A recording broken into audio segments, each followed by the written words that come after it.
Gold, trusted gold buyers. మీరు తాకట్టు పెట్టిన బంగారాన్ని విడిపించి ఈ రోజు ఉన్న మార్కెట్ ధరకు కొనబడను.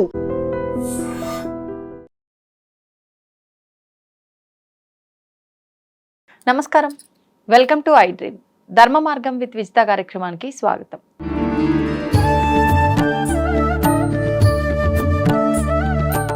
పరాభవ సంవత్సరంలో ధనుస్సు రాశి వారి ఫలితాలు ఎలా ఉన్నాయండి? మనం పరాభవ సంవత్సరంలో ధనుసు రాశి వారికి ఏ విధంగా ఉందో తెలుసుకుందాం. మూలా నక్షత్రం 1, 2, 4 పాదాలు, అలాగే పూర్వాషాఢ 1, 2, 4 పాదాలు, ఉత్తరాషాఢ పాదం మొదటి పాదం వరకు మనం ధనుసు రాశి అంటాం. అలాగే ఆదాయం వీరికి చూసుకున్నట్లయితే 14, వ్యయం 11 ఉంది. ఆదాయం ఎక్కువగానే కనిపిస్తుంది. రాజ్యపూజ్యం 5, అవమానం 6. ఈ రెండు కూడా 5, 6లో ఉన్నాయి కాబట్టి కొంత సమానంగా ఉంది అని చెప్పవచ్చు. వీరి గ్రహస్థితి ఏ విధంగా ఉంది అంటే అష్టమ స్థానంలోకి అంటే 7వ స్థానంలో గురువు ఉన్నాడు. 7 నుంచి 8వ స్థానంలోకి వెళ్తున్నాడు. అది గురువు ఉచ్చస్థానం కాబట్టి కొంతమేర మంచి ఫలితాలు కుటుంబ వాతావరణంలో ఉంటాయి. అలాగే శని 4వ స్థానంలో అర్ధాష్టమ శని ఫలితాన్ని ఇస్తూ ఉన్నాడు. కొన్ని పరిస్థితులు కొద్దిగా విషమంగా ఉంటాయి. రాహుకేతువుల పరంగా చూసుకున్నట్లయితే 3, 9 స్థానాల్లో శుభ ఫలితాన్ని ఇస్తూ ఉన్నారు.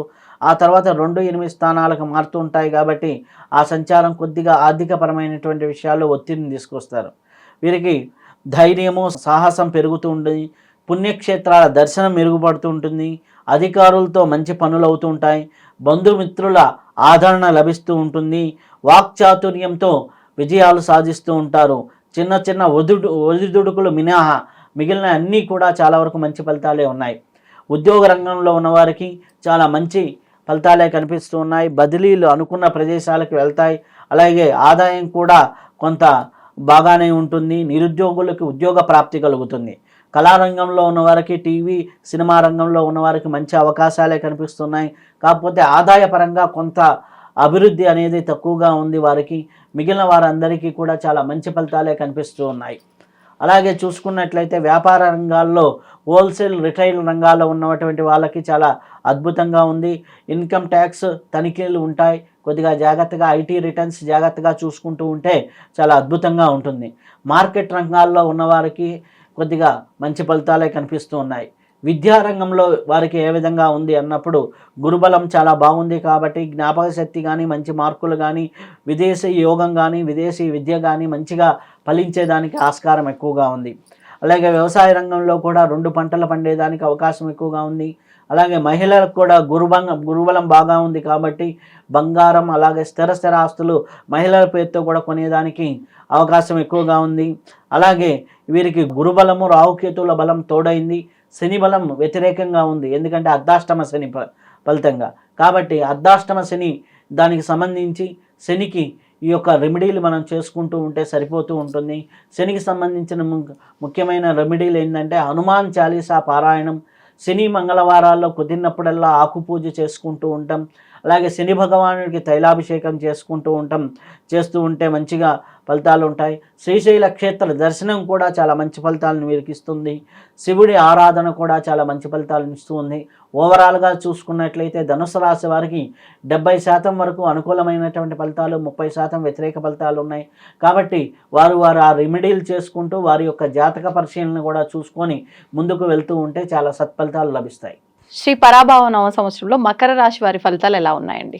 పరాభవ నవ సంవత్సరంలో మకర రాశి వారికి ఏ విధంగా ఉందో చూద్దాం. ముందర మకర రాశి వారికి ఏ నక్షత్రాలు వస్తాయో చూద్దాం. ఉత్తరాషాఢ 2, 3, 4 పాదాలు ఉత్తరాషాఢ, శ్రవణం 1, 2, 3, 4, ధనిష్ట 1, 2 పాదాలు కలిపి మనం మకర రాశి అంటాం. వీరికి ఆదాయం 2, వ్యయం 8గా కనిపిస్తూ ఉంది.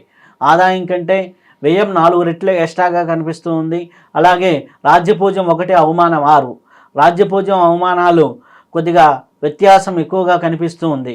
కానీ గ్రహస్థానాలు చూసుకున్నట్లయితే మకర రాశి వారికి మొదటి 3 నెలలు మినహా తర్వాత చూసుకుంటే ఏప్రిల్, మే, జూన్ నుంచి గురువు ఈ యొక్క సప్తమ స్థానంలోకి సంచారంలోకి వస్తారు. 6 నుంచి 7. 7వ స్థానంలో చాలా శుభ ఫలితాలను ఇస్తూ ఉన్నాడు. శని 3వ స్థానంలో మంచి ఫలితాలు ఇస్తూ ఉన్నారు. రాహుకేతువులు కూడా కొంతవరకు బలంగానే ఉన్నారు.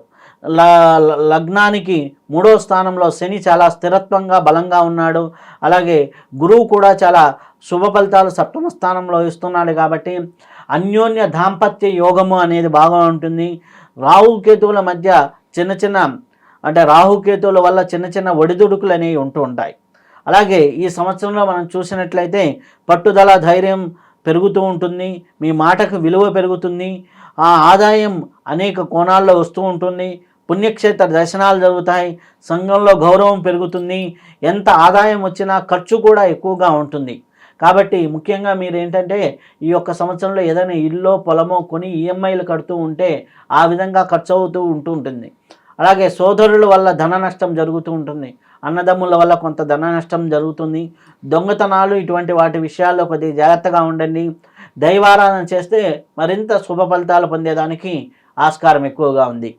అలాగే ఉద్యోగ రంగంలో ఉన్నవారికి ఏ విధంగా ఉంది అని చూసినప్పుడు ఉద్యోగంలో రంగంలో ఉన్నవారు శ్రమకు తగినటువంటి ఫలితాన్ని పొందుతూ ఉంటారు.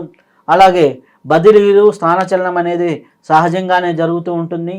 మంచి జీతంతో మంచి గుర్తింపు అనేది లభిస్తూ ఉంటుంది. సెప్టెంబర్ తర్వాత ఉద్యోగంలో ప్రైవేట్ రంగంలో ఉన్న వారికి మంచి శాలరీ పరంగా హైక్స్ కూడా కనిపిస్తూ ఉన్నాయి. నిరుద్యోగులకి ఆగస్టు, సెప్టెంబర్ తర్వాత మంచి ఫలితాలు రావడానికి ఆస్కారం ఎక్కువగా ఉంది. అలాగే కళారంగంలో ఉన్నవారికి, సినిమా, టీవీ రంగాల్లో ఉన్నవారికి అవకాశాలు పెరుగుతాయి. అదే గాయకులకి, నటీనటులకి, సాంకేతిక నిపుణులకి అందరికీ కూడా ఒక స్థిరమైనటువంటి పటుత్వంగా లభించేదానికి ఆస్కారం ఎక్కువగా ఉంది.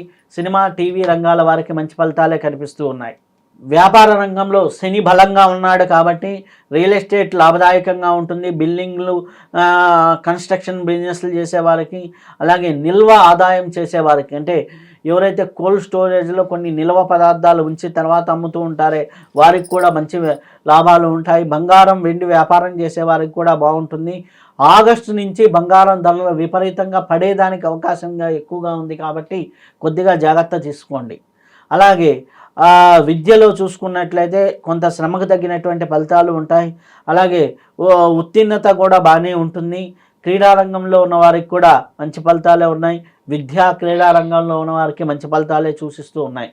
వ్యవసాయ రంగాన్ని ఉన్నవారికి ఏటా మంచి ఫలితాలు ఉన్నాయి. సెప్టెంబర్ తర్వాత వచ్చేటటువంటి పంటల్లో కొద్దిగా ఆచిచూచి అడుగులు వేస్తూ ఉండండి. కొద్దిగా ఆదాయం తగ్గేదానికి ఆస్కారం ఉంది. అలాగే మహిళలకి మంచి గౌరవం లభిస్తుంది. కుటుంబంలో కూడా మీ మాటకి విలువ పెరుగుతుంది. విలువైన వస్తువులను కొంటారు కాబట్టి ఆగస్టు తర్వాత కొద్దిగా మార్పులు ఉంటాయి కాబట్టి కొద్దిగా జాగ్రత్తగా చూసుకొని కొనుక్కుంటే మంచిది. అలాగే వీరికి ఈ యొక్క సంవత్సరంలో చూసినట్లయితే ఓవరాల్గా మంచి ఫలితాలే కనిపిస్తూ ఉన్నాయి. అన్ని విధాలుగా బాగుంది. వీరు ముఖ్యంగా చేసుకోవాల్సింది ఏంటి అంటే రాహుకేతువులకు సంబంధించి రెమెడీలు చేసుకుంటూ ఉంటే సరిపోతుంది. రాహుకేతువుల పూజ చేసుకోవడం, మంగళవారం రాహుకాలంలో దీపాన్ని వెలిగించడం, ఇట్లాంటివి చేసుకుంటూ శివారాధన చేసుకుంటూ మనకు ఉన్నటువంటి శ్రీశైల క్షేత్రాన్ని దగ్గరలో ఉన్నటువంటి ప్రముఖ శివాలయాలను దర్శిస్తూ ఉంటే కొంతవరకు మేలైన ఫలితాలు పొందేదానికి మకర రాశి వారికి అవకాశం ఎక్కువగా ఉంది. కాబట్టి వీరు ఈ యొక్క రెమెడీలు చేసుకుంటూ అలాగే పూర్తి జాతకాన్ని కూడా ఉగాది సమయంలో మనం పరిశీలన చేసుకొని ఆ జాతకంలో ఉన్నటువంటి దోషాలని, ఈ దోషాలని పరిశీలన చేసుకొని ముందుకు వెళ్తూ ఉంటే మంచి ఫలితాలు రావటం అనేది జరుగుతుంది. తవ్వుతూనే శివలింగం సరే దాన్ని అట్లా కప్పేసేయండి, చూపించదండి. Krishna is there. మూర్తి పూజ కాదు, సాక్షాత్ బ్రజేంద్ర నందన భగవాన్ ఉన్నారు మూర్తిలో. ఏమీ ఆశించకుండా